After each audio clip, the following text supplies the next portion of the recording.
essentially is our document which essentially documents the selection of a remedial alternative or a remedy for at least a component of a superfund site.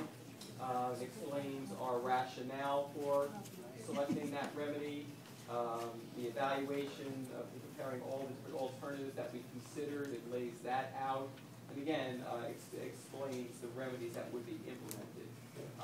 At this site, for the Peters Mine Pit, Cannon Mine Pit, and the O'Connor disposal areas, we just issued a record of decision, what we call the Operable Unit 2 record of decision, on June 30th of this year. The EPA selected remedies for the Peters Mine Pit area would entail excavating the material, the fill material within the Peters Mine Pit, essentially above the water table. So in the collar of the Peters Mine Pit, we're talking about, it's going to be about 22,000 tons of material, that's what's estimated.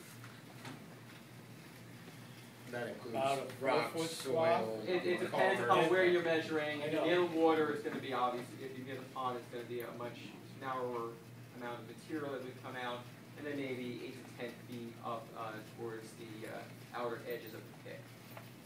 Again, it's going to be everything essentially above the water table, or if you reach bedrock before, then you stop that. And then you're going to what, cap that site? And then the area, that's right, then that area would be filled in with clean material, and then it would be capped with a permeable cap. Now, And then the area would be restored for recreational use. right, so then, The second time that we right, had.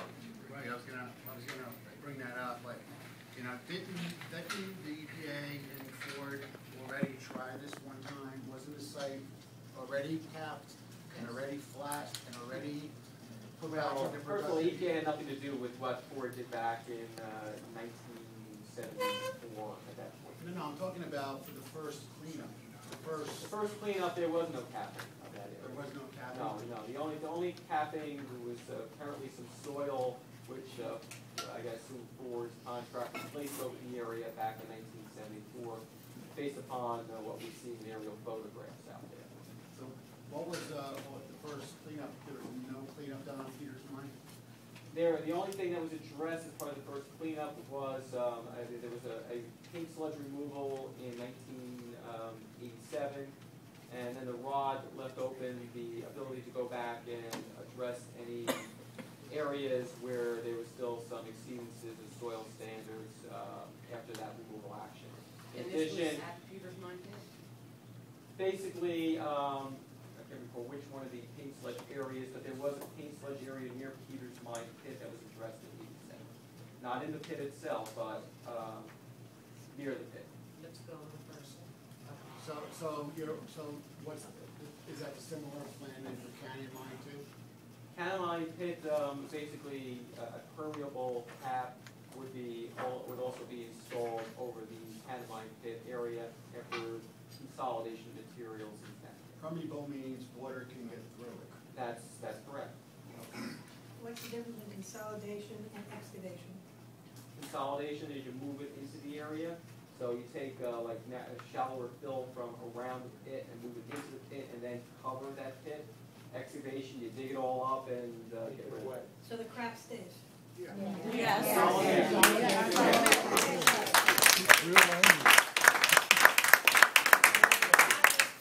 They're storing it. They're only storing it.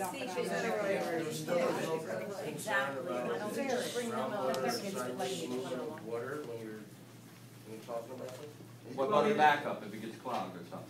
Yeah, I right? mean, just the fact that water runs on the landscape, it's gonna run from left to right, it's underneath it and everything.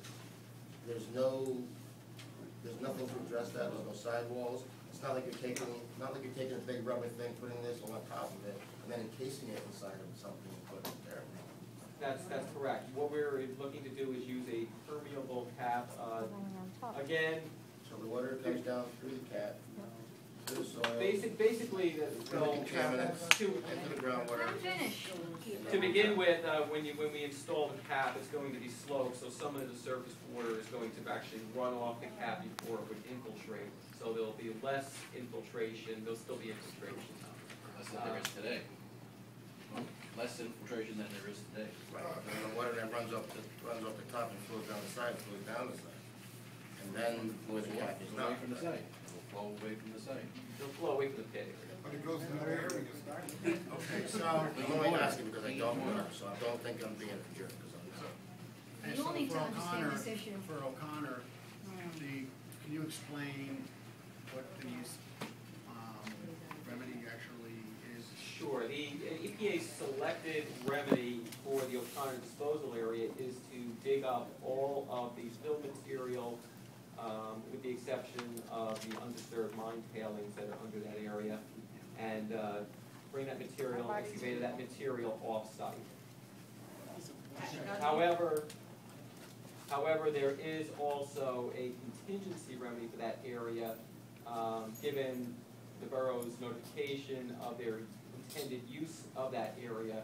As we indicated, we got plans, preliminary plans in September, indicating that the borough wanted to use that area as its new recycling center. Was there a contingency before the? Are there contingency remedies? Yes, there are contingency remedies in other sites. You want a list of sites? Two or three sites in the country. Sal, some can of you name a them where couple there that was- were? The record of decision said, we decide A, B, and C. Oh, by the way, it's not a record of decision, it's a record of decision and an option if we think it might work later, after we get more information to evaluate it.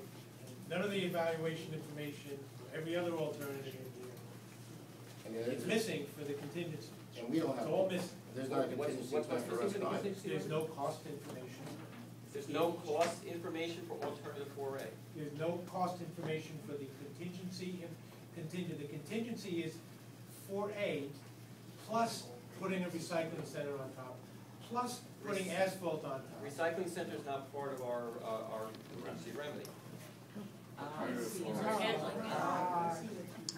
We're just selecting, we're putting in a contingency given, taking into consideration the intended land use, and they're telling us their land use is they want to move the recycling. Now I get it.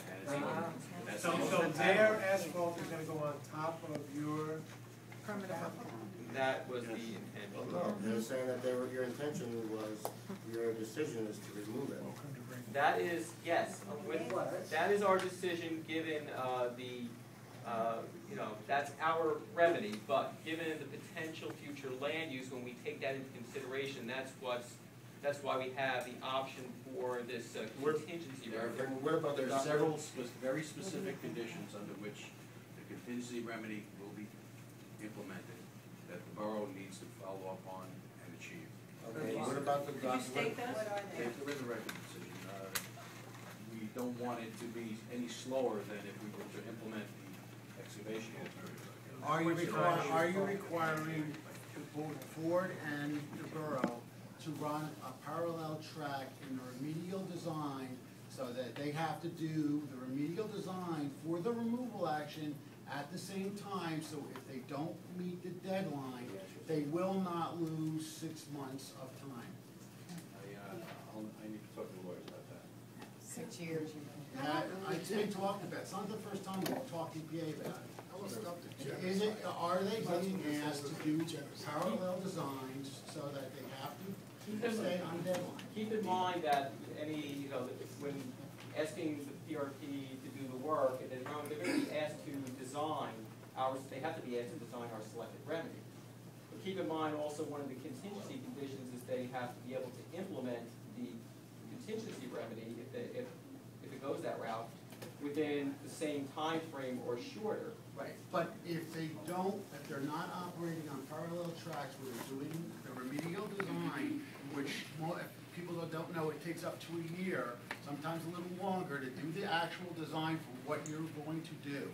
So during that time period, that's when they work out the health and safety plan, that's when they decide how they're gonna run the trucks, or how they're gonna protect the children at the bus stops. All that has to be worked out in the remedial design. It can take a little shorter than a year. Generally, it takes about a year before they can start the remedial action. So if they are not running in parallel tracks, and they do not meet their deadline for the